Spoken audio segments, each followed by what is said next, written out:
On jouer mesurer ça pour point. Nan jouet ça, ti moun yo ap estime ki wote yo pendant y ap servi ak bagay yo itilize nan kay la chaque jour. Estime ou bien faire yon supposition raisonnable, c'est yon l'idée qui est important en pile dans mathématiques. Nous utiliser estimation pour nous connaître si résultat nous yo fait sens et puis pour nous prendre décision les nous pas qu'à mesurer yon bagay directement. Tout bagay sorti dans quantité matérielle construction nous ka besoin, rive dans quantité manger nous ta dwe préparer pour yon gros groupe utiliser capacité nous pour estimer. Pour jouer mesurer ça pour moi, ou pral d'abord besoin yon collection objet qui yo tout même grosseur tant kou marqueur, ustensile, carte pour jouer ou soit classé. Ti moun yo pral estime wote yo pendant y ap servi avec objet sa yo. Mais après, li capable amizan tout pour prendre yon ruban métrique pour montrer ki jan nou ka mesurer bagay yo en pouces ak centimètres.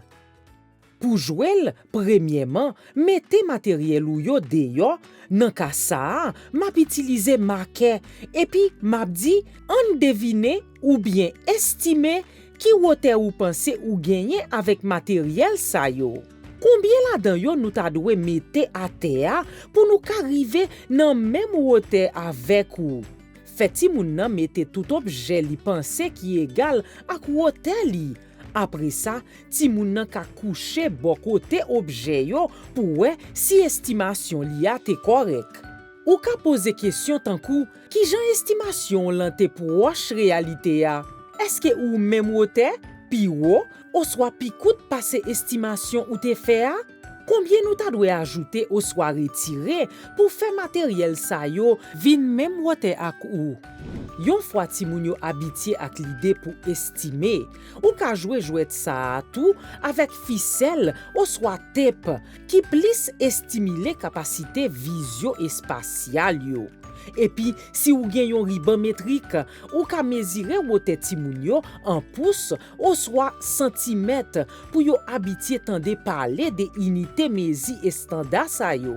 Et puis, ou pas obligé limiter mezi ou yo seulement dans hauteur, ou ka estimer et puis mesurer toute qualité objet pendant ou observer avec même matériel sa yo ou soit matériel différent. Nan jouet ça, ti moun yo ap apprendre ki jan pou yo faire supposition raisonnable et puis tout ki jan pou yo comparer grosseur différents objets. Parler sous concept sa yo et de ti moun yo comprendre ki jan objet yo gen rapport yon ak lot nan espace.